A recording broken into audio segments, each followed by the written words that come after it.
All right, what's up, everybody? This is just a continuation of, the little safety switch right there, which I showed you in the other video. The TV is on. So basically, I just took a little hook clip.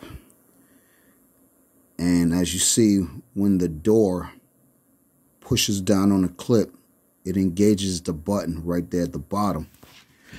And go over here, as you see, it's back on.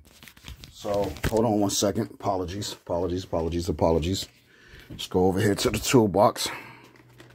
Real quick. And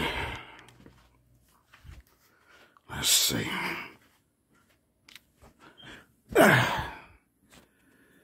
If you got something like this laying around, it should do the job. It's a little curtain rod hook, I believe these are called, or whatever the case may be. But I also tried other little clips, little paper type clip, the newer paper holders, whatever you want to call these things. I forget the name of them. This was like the first thing that I thought of. But this right here is way too big and way too strong, man. You just need something to push on the stick from the door to engage whatever. Now, the only argument I'm having right now, and I'm thinking, is because maybe the door's off. Maybe this sound was already here and maybe I never picked up on it, which I highly doubt that because I'm an audio engineer. Most sounds bug the hell out of me. And, I got issues with my right ear, so that shit, it definitely bugs the hell out of me. So I'm not sure if you can hear over the fan. There's some feedback for the most part.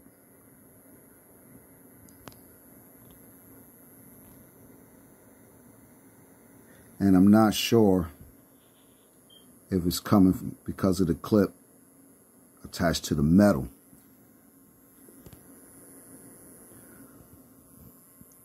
And I'm not saying it's loud. You might have to put headphones on to actually hear it, man.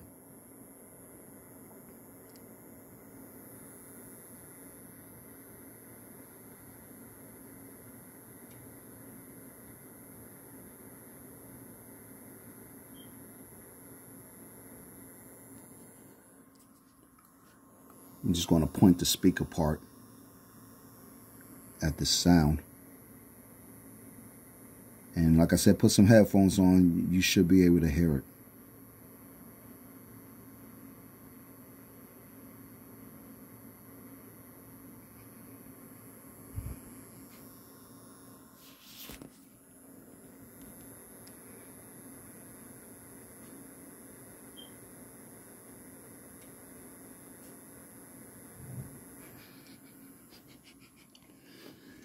If you hear me sniffing, I'm just checking for like any type of, fire type smell. That's really my main concern. You know what I mean? I cleaned everything out, dusted it.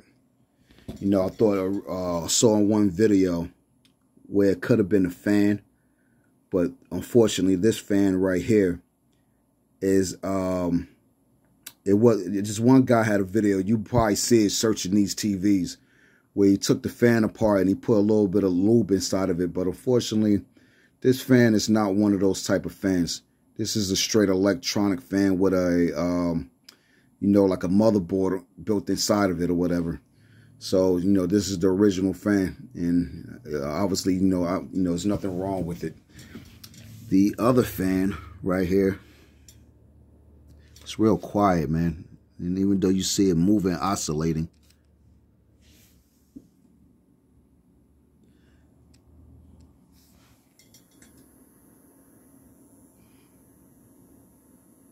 yeah, I'm just not sure where that sound is coming from.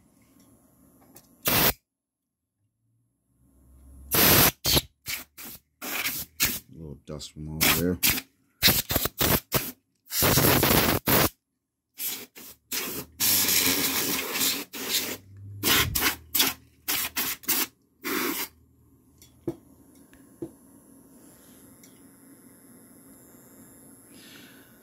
And I'm thinking it's most likely definitely is this right here that's giving me the hum noise, because it's attached to this plastic right here. And the other clip that I showed you in the other video obviously is attached straight, sorry, to that black module straight ahead. And I haven't heard this feedback frequency before in a television that I could think of. No, it kind of sounds like when you have nothing plugged to the TV, kind of like I showed you in the front of the TV, how it's on now. How you got nothing plugged up to the TV. And when you turn the volume up, sometimes you hear that crazy feedback sound. That's what it sounds like to me. Or, the only, what's the word? The only suggestion, I guess, I could give to you of how this sound is sounding. But I'm going to shut it off and put everything back together. And I'm going to slide it back in the corner right here and turn it back on from there. Yeah, it sounds like it's getting louder. But the television is on. And being in this pandemic right now, whatever is way you look at it, it may be even too hard to get certain parts right now. So I don't want a chance for that. There's nothing wrong with this television, man. Like I said, the person that I got it from, I wasn't sure how long she had it, but it was actually outside on the ground, like you find most of these nowadays. And she said, her husband was throwing it out because he kept kept replacing the light bulb like every couple months. So once she told me that, I already instantly knew what was wrong with it. It just needed to be cleaned out. And sure enough, I had it for 6 years. And, like I said, the bulb that was in there, I guess the original bulb that I had in there, which was the Aurora Beam, that's the name of it. There's nothing wrong with it, even though the newer housing, or the newer bulbs rather, that I ordered, the housing was much smaller. You'll see it in the other video.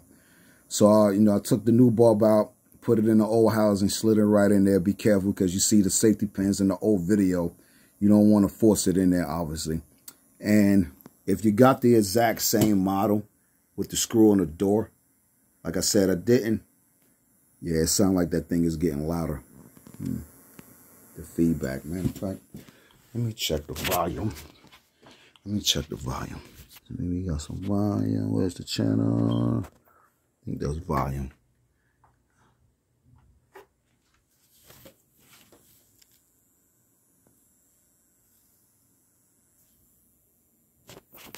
Okay, yeah, the feedback is still there.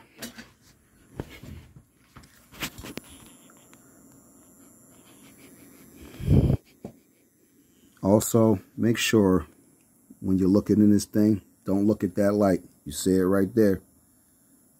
I know you see, I don't even want to film it.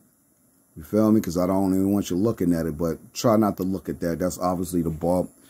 It'll burn your damn eyes out, man. But so far the TV is working. So again, I guess if you got the same model,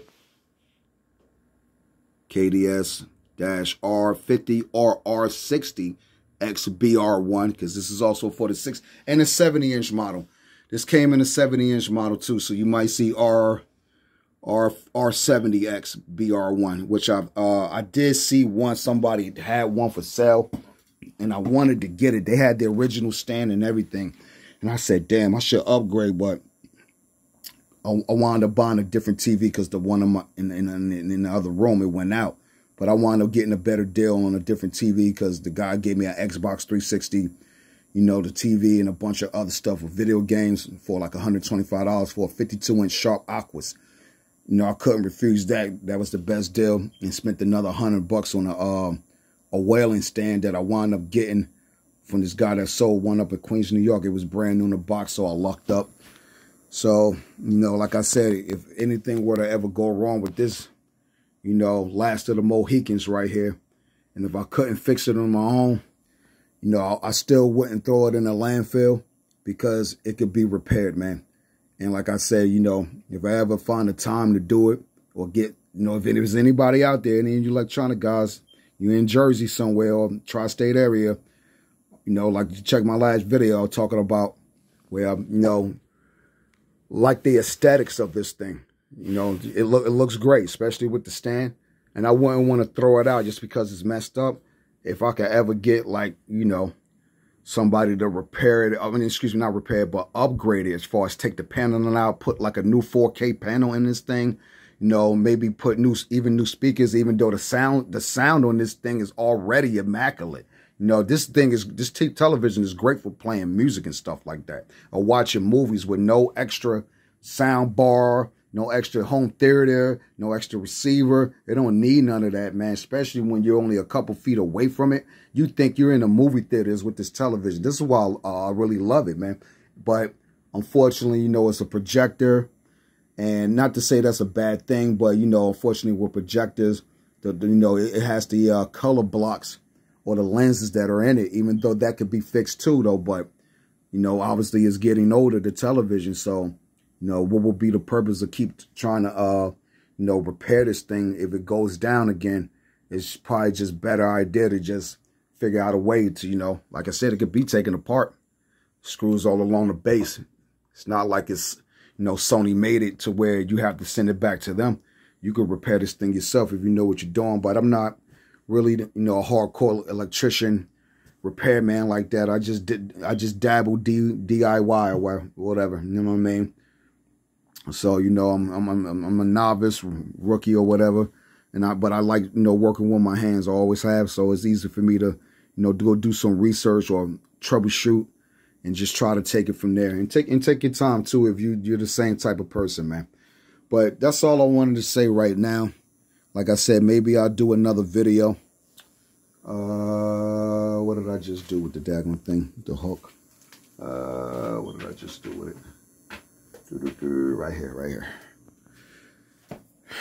So again, if you got the same style television, this is what I used right here. But I'm not sure what's up with the feedback. Obviously, it's not that hook is not grounded to anything. So I'm thinking, you know, what the heck can I put on there to ground it down? Kind of like that's grounded right there. So, I don't know. I actually got a wire that could hook on there. And maybe I could ground it back to that. You know what I'm saying? Just to see if it'll make any difference as far as metal touching metal. But I'm almost positive it's coming from this right here little clip. The feedback now. Because it's not grounded to anything like it was on that actual little module right there. Conductor. You know what I mean? Resistor or whatever you want to call it, / sensor, because that's what it is. It's a sensor to hold, make sure the door's closed. And Sony, that's definitely a really bad manufacturing flaw for whatever the reason, man. You know what I'm saying? Just really bad, especially when you go to the first video, that little ass metal pin that held it down.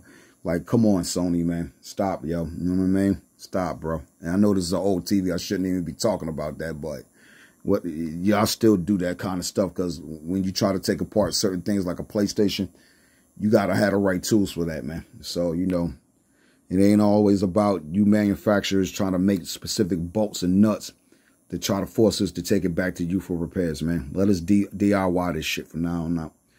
But, yeah, man. And I also plugged it straight back into the wall right there.